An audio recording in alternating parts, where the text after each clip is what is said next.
హైదరాబాద్ నగరంలో వాన పడితే ట్రాఫిక్ అస్తవ్యస్తమవుతోంది. ఇక మియాపూర్ నుంచి దీనికి సంబంధించిన పూర్తి సమాచారం మా ప్రతినిధి రంజిత్ లైవ్ ద్వారా అందిస్తారు. రంజిత్, హైదరాబాద్ లో వర్షం అంటేనే సామాన్య జనం భయపడుతున్నారు, జంకుతున్నారు. ఇంట్లో నుంచి అడుగు బయట పెడితే మళ్ళీ తిరిగి ఏ టైంకి ఇంటికి వస్తామో తెలియని పరిస్థితి దాపురించింది ట్రాఫిక్ తోని. అలాగే ఎక్కడ మ్యాన్ హోల్స్ ఉంటాయో, వర్షం నీళ్ళు ఎటెళ్ళిపోతుందో, వెహికల్స్కి ఏమవుతుందో, మనుషులకి ఏమవుతుందో తెలియని సిచ్యుయేషన్ నెలకొంది. అప్డేట్స్ దీనికి సంబంధించి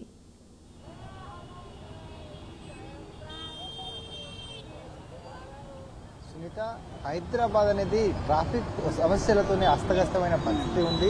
దీనికి ప్రధాన కారణం ఏంటంటే ముందస్తు ప్రణాళికలు లేకపోవడము, ప్రజలకు ఒక అవగాహన కార్యక్రమాలతో పాటు చూసుకున్నట్లయితే ఏదైతే ట్రాఫిక్ ఎక్కువగా నిలుస్తుందో ఆ ట్రాఫిక్ సంబంధించిన ఏరియాలో ట్రాఫిక్ పాయింట్స్ పెట్టకపోవడము, సరైన డైవర్షన్స్ పెట్టకపోవడము, యూటర్న్స్ వద్ద కూడా ముందస్తు ఇండికేషన్స్ పెట్టకపోవడము, దాంతో పాటుగా వర్షం వచ్చిందంటే వర్షం ఎక్కడైతే ల్యాగింగ్ జరుగుతుందో ఆ ల్యాగింగ్కి సంబంధించిన కాడ కూడా బార్కెట్స్ పెట్టేసి కూడా దానిలోకి వాహనాలు రాకుండా ఉండే ముందస్తు చర్యలు తీసుకోకపోవడం వల్ల కూడా ఇలాంటి ప్రమాదాలు జరుగుతున్నాయి చెప్పొచ్చు. ముఖ్యంగా చూసుకున్నట్లే హైదరాబాద్లోని ఎక్కువగా ట్రాఫిక్ సమస్యలు ఏర్పడే ప్రాంతం అంటే హైటెక్స్ అని చెప్పొచ్చు. హైటెక్స్ ప్రాంతంలో ప్రజలందరూ కావచ్చు, ఎంప్లాయీస్ అందరూ కూడా హైటెన్షన్తో బ్రతుకున్న పరిస్థితి ఉంది. ఉదయాన్నే ఆఫీసులకు ఏర్పడిన వ్యక్తులు సాయంకాలం 5 గంటల నుంచి 7 గంటల ప్రాంతంలో ఇళ్లకు చేరుకుంటే అదే ప్రాంతంలో వర్షం రావడము, వర్షపు నీరుతో వచ్చేసి ఎక్కడికక్కడ కూడా లాగింగ్లలో వాహనాలు నిలిచిపోవడము, దాంతో పాటుగా గంటల తరబడి కూడా మనకు చూసుకున్నట్లయితే గంటల తరబడి వాహనాలు ఉండడం, అంటే సాయంకాలం 6 గంటలకి 7 గంటలకు ప్రయాణమైన అంటే జాబ్ ముగించుకొని ఇళ్లకు బయలుదేరిన వ్యక్తులు ఇంటికి వస్తారకే కూడా దాదాపు 8-9 అంటే దాదాపు 3 గంటల వ్యవధి పడుతుంది. అంటే ఆఫీసులో ఎంతవరకు అయితే డ్యూటీ చేస్తున్నారో అంతే సమయం కూడా పడుతుంది. ముఖ్యంగా చూసుకున్నట్లయితే హైదరాబాద్లోని హైటెక్ సిటీ కావచ్చు, మాదాపూర్ కావచ్చు, మియాపూర్ కావచ్చు, గచ్చిబౌలి ప్రాంతాల్లో వచ్చేసి ఇప్పటికే కూడా ఇది ఏదైతే ట్రాఫిక్ ఉందో ట్రాఫిక్ సమస్యలతో ఇబ్బందులు పడే పరిస్థితి ఉంది.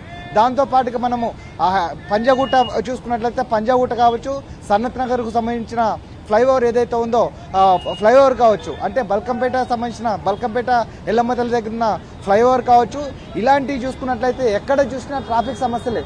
దాదాపు మనం చూసుకున్నట్లయితే గత ప్రభుత్వంలో దాదాపు హైదరాబాద్ నగరంలో ట్రాఫిక్ సమస్యను నిర్మించడానికి ఆ ప్రణాళికాబద్ధంగా ముందస్తుగా తెలంగాణ ఏర్పడిన సమయంలో 40 వరకు కూడా ఫ్లైఓవర్లు నిర్మించారు. దాంతోపాటుగా 82 వరకు కూడా అండర్ పాస్లు నిర్మించి ట్రాఫిక్ నియంత్రణ చేశారు. దానికి ఎగ్జాంపుల్గా హైదరాబాద్లో చూసుకున్నట్లయితే ఇది హైటెక్ సిటీకి సంబంధించినటువంటి రాయదుర్గం యొక్క అండర్ పాస్ కావచ్చు, దాంతో పాటుగా ఫ్లైఓవర్లు కావచ్చు, కూకట్పల్లికి సంబంధించిన ఫ్లైఓవర్ కావచ్చు, ఇటు ఖైరతాపూర్కి సంబంధించిన ఫ్లైఓవర్ కావచ్చు, ఇటువైపు చూసుకున్నట్లయితే కొండాపూర్ ఏరియాలకు సంబంధించిన ఫ్లైఓవర్ కావచ్చు. అంటే ఈ విధంగా ఫ్లైఓవర్లు ఏర్పరచుకుంటూ ఎక్కడికక్కడికి ట్రాఫిక్ నియంత్రించడానికి కూడా ఒక ప్రణాళిక సిద్ధం చేసి దానికి ఆనాటి మంత్రి కేటీఆర్ ఆధ్వర్యంలో ముందస్తుగా ఒకవైపు జిహెచ్ఎంసీ వాళ్ళతోని, దాంతోపాటుగా హెచ్ఎండిఏ వాళ్ళతోని, ఎస్ఆర్డిపి వాళ్ళతోని కూడా నిధులు ఏర్పాటు చేసి బాలనగర్లో సమస్యలంగా ఉండేది ఒకప్పుడు ట్రాఫిక్. అలాంటి దానికి కూడా ఒక ఫ్లైఓవర్ వేపించేసి ఎలాంటి ట్రాఫిక్ సమస్య లేకుండా కూడా ఏర్పాటు చేసిన ఘనత ఆనాటి ప్రభుత్వానికి దక్కుతాయి. ఇప్పుడు 20 నెలల కాలంలో చూసుకున్నట్లయితే ఎక్కడ ఒక శంకుస్థాపన లేదు, ఎక్కడ కూడా ఒక ఇనాగ్రేషన్ లేదు. అంటే దీనికి ముఖ్యంగా ప్రధానంగా ఏంటంటే అవగాహన లోపం వల్లనే ఈ ట్రాఫిక్ సమస్యలు వస్తున్నాయి. ఈ ట్రాఫిక్ సమస్యల వల్ల కూడా నిన్న సాయంకాలం 6 గంటల నుంచి 8 గంటల వరకు చూసుకున్నట్లయితే టోలింగ్ చౌకీ ప్రాంతాల్లో కావచ్చు, సనత్ నగర్ ప్రాంతంలో కావచ్చు, హైటెక్ సిటీ ప్రాంతంలో కావచ్చు, ఇటువైపు ఉప్పల్ ప్రాంతంలో కావచ్చు, అటువైపు చూసుకున్నట్లయితే కూకట్పల్లి ఏరియాలో కావచ్చు, అంటే కూకట్పల్లిలోని ఏబీపురం కావచ్చు, ఇవన్నీ కూడా మునిగిపోయిన పరిస్థితి. ఇటు షేర్లింగంపల్లిలోని చందానగర్ అండర్ పాస్ మొత్తం నీళ్లు నిలిచిన పరిస్థితి. ఎక్కడికక్కడే వాటర్ ల్యాగింగ్ అవుతుంది. దీనిపైన అండర్ పాస్లో వాటర్ ల్యాగింగ్ అవుతుందంటే దాని అండర్ గ్రౌండ్కు సంబంధించిన డ్రైనేజ్ని ఎందుకు నిర్మించట్లేదని కూడా స్థానికంగా ప్రజలు చెప్తున్న పరిస్థితి కనబడుతుంది. దీనికి అసలు అంటే ముందస్తు ప్రణాళిక లోపం వల్లనే ఇలాంటి ప్రాబ్లం జరుగుతున్నాయి తప్పితే ఒక కట్టుదిట్టంగా ప్రభుత్వం ప్రణాళికలు చేపడితే ఇలాంటి సమస్యలు వచ్చేటివి కావు. ముఖ్యంగా చెప్పాలంటే 20 నెలల్లో చూసుకున్నట్లయితే 20 నెలల కాలంలో ప్రభుత్వం ఎలాంటి ప్రణాళికలు చేయకపోవడం, ఎలాంటి ఇనాగ్రేషన్ చేయడం, ఇవన్నిటికీ ఒకవైపు జిహెచ్ఎంసీ కావచ్చు, మరోవైపు పోలీస్ శాఖ కావచ్చు, ఈ రెండింటికి కూడా ముఖ్యంగా పాలించే వ్యవస్థ అన్నీ కూడా ముఖ్యమంత్రి రేవంత్ రెడ్డి దగ్గరే ఉన్నాయి. కానీ మాటలకే పరిమితమైన ప్రభుత్వం చేతలు చేయడంలో విఫలమైందని ఇప్పటికే స్థానికంగా ఉన్న ప్రజలు ఆగ్రహం చెప్తున్నారు. హైడ్రా చూసుకున్నట్లయితే ఎక్కడికక్కడికి వర్షం వచ్చినప్పుడు కావచ్చు, దానిపైన ఉన్న స్టిల్టాన్ని కూడా ఎక్కడికక్కడికి లాగింగ్ అయిపోయి ఆ డ్రైనేజీలో నిల్వ ఉండిపోతుంది.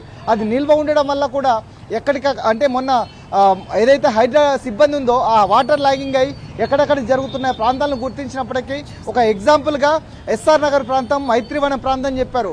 అంటే మైత్రివనం ప్రాంతంలోనే 2000 టక్కుల స్టిల్ట్ తీసామని ఆ రోజు ప్రెస్ మీట్లో చెప్పారు హైడ్రా కమిషనర్ గారు. అంటే ఇప్పటి వరకు 2000 టక్కుల స్టిల్ట్ తీశారని అంటే ఎన్ని నెలల కాంచి కూడా ఆ పని అనేది ఆగిపోయింది, దానివల్ల వాటర్ ల్యాంగింగ్ అయింది అనేది కూడా తెలియదు. అంటే వర్షాకాలం జరుగుతుందంటే దానిపైన ముందస్తు ప్రణాళికలు చేయడం. కానీ హైదరాబాద్ నగరము అభివృద్ధి చెందాలంటే మొట్టమొదటిగా ప్రధానం కావాల్సింది ట్రాఫిక్. ఈ ట్రాఫిక్ నియంత్రణ కావాలి. అలాంటి నియంత్రణకు ఇప్పటివరకు ఒక ప్రణాళికలు కూడా వేయలేదు. మనతో పాటుగా కూడా స్థానికంగా ఉన్న నాయకులు ఉన్నారు.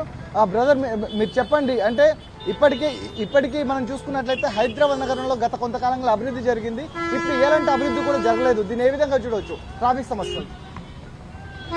రంజిత్ గారు, జంట నగరాల్లో అతి ముఖ్యమైన ప్రాంతాల్లో కుకట్పల్లి నుంచి లింగంపల్లి, రాయదుర్గం ఈ ఏవైతే ఈ 3 ప్రాంతాలు ఉన్నాయో ఇవి కీలకమైన ప్రాంతాలు. వై జంక్షన్ దగ్గరకు వచ్చిందంటే వై జంక్షన్ దగ్గర నుంచి లింగంపల్లి వరకు, లింగంపల్లి నుంచి మళ్ళీ రాయదుర్గం వరకు ఫుల్ ట్రాఫిక్ సమస్యలు అనమాట.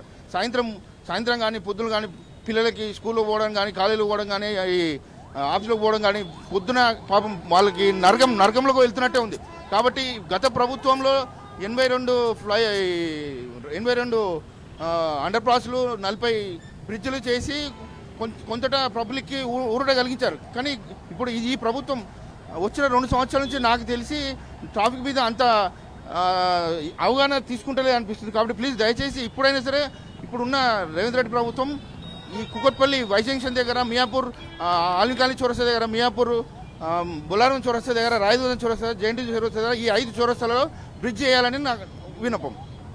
ఇది పరిస్థితి. అంటే ఎక్కడ కూడా అభివృద్ధి అనేది అంటే జరగట్లేదు, దానిపైన కూడా శంకుస్థాపన జరగలేదు. కాబట్టే ముందస్తు ప్రణాళిక లేకపోవడం వల్లనే అభివృద్ధి అనేది జరగట్లేదు. దానివల్ల ట్రాఫిక్ కంట్రోల్ చేయలేకపోతున్నారు. దీనివల్ల జిహెచ్ఎంసీ కావచ్చు, హైడ్రా కావచ్చు, దాంతోపాటు ట్రాఫిక్ డిపార్ట్మెంటు, పోలీస్ డిపార్ట్మెంట్ ఇవన్నీ కూడా ఒక కోఆర్డినేషన్ చేసినట్లయితే కూడా ముందస్తు ప్రణాళికలు చేసుకున్నట్లయితే వర్షాలు వచ్చినప్పుడు కూడా ప్రజలకు అందుబాటులో విధంగా కూడా రక్షించే విధంగా ఒక ప్రణాళిక చేసుకోవాలని కూడా ప్రజలు చెప్పే పరిస్థితి. ఇప్పటికైనా ప్రభుత్వం ఈ వర్షాలు వచ్చినప్పుడు ముందు ఇండికేషన్గా కోఆర్డినేషన్తోని ఒకవైపు స్టిల్ట్ తీయడం కావచ్చు, లాగింగ్ పాయింట్స్ కావచ్చు, ట్రాఫిక్ పాయింట్స్ కావచ్చు, ఇవన్నీ తీసుకొని ముందస్తు చర్యలు తీసుకోవాలని కోరుకున్న పరిస్థితి కనబడుతుంది. సుంత రైట్ రంజిత్, థ్యాంక్ యూ.